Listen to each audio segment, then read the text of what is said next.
As you're probably aware, Chinese leader Xi Jinping visited Russia from March 20th to the 22nd. Now, during his visit, he met with Russian President Vladimir Putin, and Xi made a strong show of solidarity with Putin against the West. He told Putin as he was departing, "Now there are changes that haven't happened in 100 years. When we are together, we drive those changes." But let's hold your horses. That sounded like they're walking hand in hand against the West. Is it an equal relationship? Well, no, not exactly. First things first, this Chinese peace plan that keeps coming out is a nothing burger. Even Putin himself has said it's a good place to start when the West and Kyiv are ready, but he knows full well any plan that leaves Ukrainian territory in Russian hands is a non-starter. And unless something surprising happens when Xi and Zelensky speak, this visit was essentially a gift to Putin. Xi didn't need it from a political standpoint. Essentially, it granted permission from Beijing to Moscow to keep fighting this war in Ukraine. But make no mistake, this was really the only gift that Xi Jinping gave Vladimir Putin.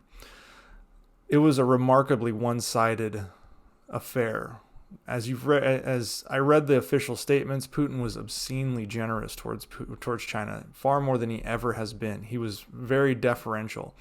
I mean, Putin pledged uninterrupted oil and gas deliveries to China through the completion of the Strength of Siberia 2 pipeline and other energy projects. All of these projects are going to take years. And yes, a lot of people will say, well, that's a stream of income for Russia. But you have to understand, this is replacing Russia's dependence on the more fair and equitable Europe with the more unfair, nefarious, and selfish China.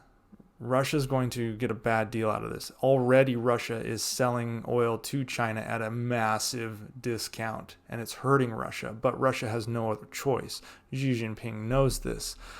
In addition, Putin also offered strategic roles in China to develop Russia's Far East and High North, which Putin's own oligarchs, Putin's own security apparatus, his circle of advisors have said is a bad idea. It places Russia into China's very influential and one-sided Belt and Road initiative, in which China basically uses its larger economy to flex on other countries to extract concessions, basically run those countries as proxies of China, or they get cut off. This is a very bad deal for Russia, but Putin, again, his back is against the wall. In addition, Russia offered to begin using the Yuan, which is China's currency, in transaction with non-Western countries. This will strengthen the Yuan, but undermine the ruble. In contrast, Xi Jinping didn't offer to start using rubles. So the leader of Russia is saying, we're going to use the Yuan because we need to, and that's going to hugely undermine the ruble. Now, make no mistake, the yuan isn't going to suddenly jump past the euro, isn't going to jump past the dollar with this deal. In fact, I doubt any of these non-Western countries would still want to take yuan from Russia. That's such a volatile path. You have a currency that already is volatile and manipulated, going through a country that is volatile and manipulative, and then coming out on the other end. I'm pretty sure most of these countries are going to stick with the dollar. The dollar is, by many orders of magnitude, far stronger than yuan, and that's a whole nother video, and I've discussed it before. However, did Xi Jinping announce any new military assistance packages for Russia? No. Did Xi pledge to provide chips and high-tech components to Russia? No. Did Xi offer Putin one supportive word about his annexations or his war in Ukraine? No, not at all. But did they get to take a photo together? Yes, which is important for Putin in legitimizing Putin's war efforts and foreign policy efforts, specifically in Ukraine. Now, there are situational benefits for Moscow in each of these things. Yes, they will open up new revenue streams, but they won't replace Europe. The reality for Russia is China is their last resort for the most part, because Russia needs China. China doesn't need Russia. If Russia becomes somewhat belligerent or even an irritant to China, they will seek their energy needs elsewhere, whether it's the Middle East, South America, hell, even North America, if relations improve. Now, before we start saying Russians better start learning Chinese, you must understand the relationship between Russia and China has a long history of fluctuations here. In the early days of the People's Republic of China, the Soviet Union was cast as the big brother. The roles were reversed. The Soviet Union provided aid to China. However, the resentment between China and Soviet Union began to fester, especially as China was cast as a younger sibling, leading to a major souring of the relationship, and they've even had some limited military engagement. Today, the power dynamics have obviously shifted, and China's the dominant power, and Russia's playing the role of the supplicant, basically. With Russia's massive inferiority complex, do we think the Russians will allow this to play out? I don't know, but they may have no choice. There's no real alternative for Russia, at least in large economy terms. Sure, they have some allies in Belarus and Iran, potentially some African nations, but none of them can replace the economic might of the Europeans. China, who is facing a hostile United States and really a disillusioned Europe, is looking to Russia its support as it seeks to become a global rule setter. It wants to show, hey, we are making peace. We are the peacemakers, even though their plan is kind of nonsensical and doesn't really reflect the realities. But it allows Xi Jinping and China to promote itself as this responsible, peace-loving global power. There's nothing specific in the 12-point plan, though, that shows a path to end the conflict. It just says, when the conflict ends, this is what the world should look like. Okay, great. That's not an end of the conflict. This is China trying to get a quick win.